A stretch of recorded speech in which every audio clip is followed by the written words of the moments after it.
pleine, un petit commentaire? La valise est pleine avec des nouveaux jeux qui vont nous permettre de faire travailler plein de choses différentes au niveau du langage et ça c'est top.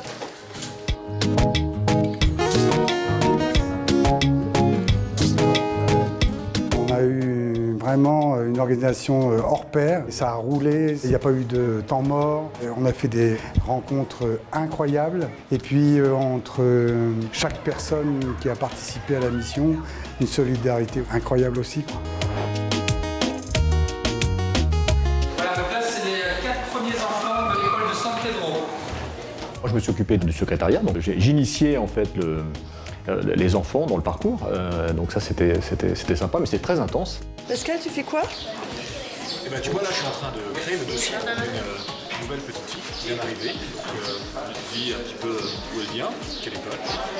Voilà, je vous donne votre dossier et vous allez aller voir un médecin.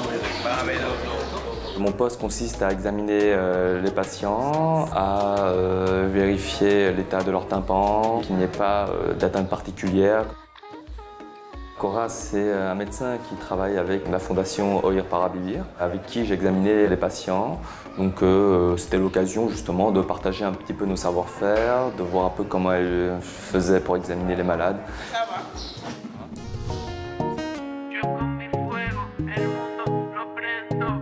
On y va?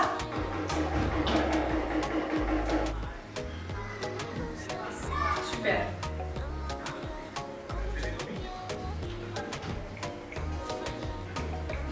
Un bel appareil. Estamos seguros que va a poder hablar. Dile, gracias. Ay, ya, gracias. Gracias.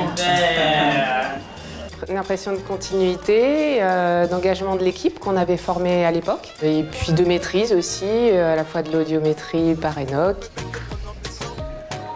et prise d'empreinte par Leandro.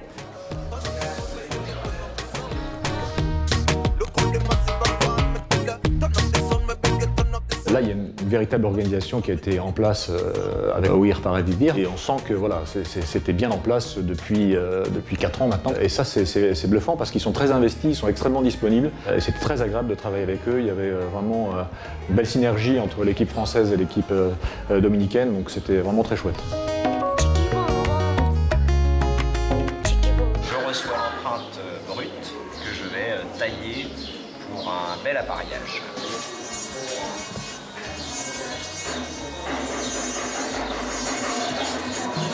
À mes côtés, il y a un spécialiste maintenant local, Leandro, qui a été formé pendant 3 ans par l'équipe française. Et du coup, j'arrive au moment où c'est un pro, il est vraiment au top sur cette fonction-là. On a retravaillé ensemble la profondeur et le lien entre l'embout et l'acoustique, le Larsen. Ça a très bien fonctionné, à tel point qu'il s'est refait des embouts aussi pendant cette mission. Allez, on lui envoie le son. Voilà, alors, comment estás? Papa? Maman? Maman?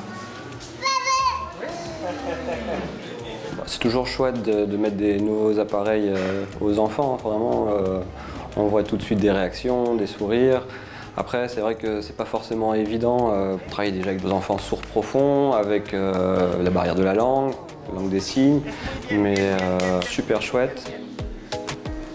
À mon poste, c'est vrai qu'on est un peu privilégié puisqu'on voit tout le plateau.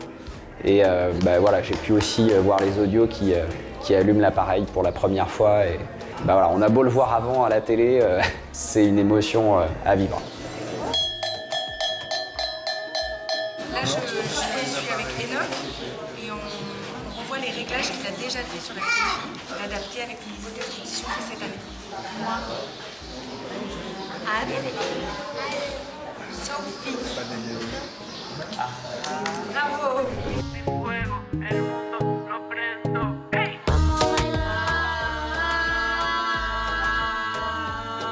Alors en orthophonie, on a 2 missions. Une mission formation avec les auxiliaires orthophonistes. Donc ça se passe très bien. C'est quelque chose qui se fait depuis le début. Et puis entre les missions, il y a aussi un suivi. Déjà, on leur a apporté beaucoup de matériel cette année. Donc on a passé du temps à leur montrer comment se servir du matériel et avec quels objectifs et quel type d'enfants. Pendant les séances, en fait, on les accompagne et on leur donne des conseils en fonction voilà, de ce qu'on voit et de notre expérience. L'idée étant voilà, qu'elles arrivent à s'adapter le plus possible à chaque situation pour qu'elles fassent avancer le mieux possible les enfants.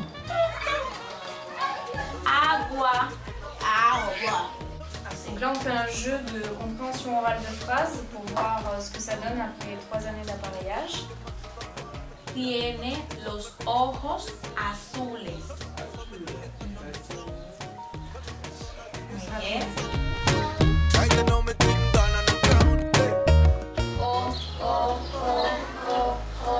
J'ai fait des ateliers pour les enfants sourds une fois qu'ils avaient fini l'orthophonie, c'est donc les exercices. Et surtout, l'idée, c'est qu'ils puissent utiliser ça chez eux, à la maison.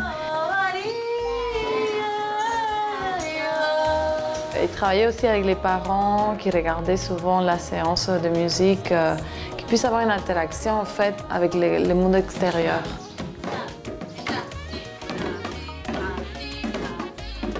C'est la première fois de ma vie où je trouve que la musique c'est aussi important.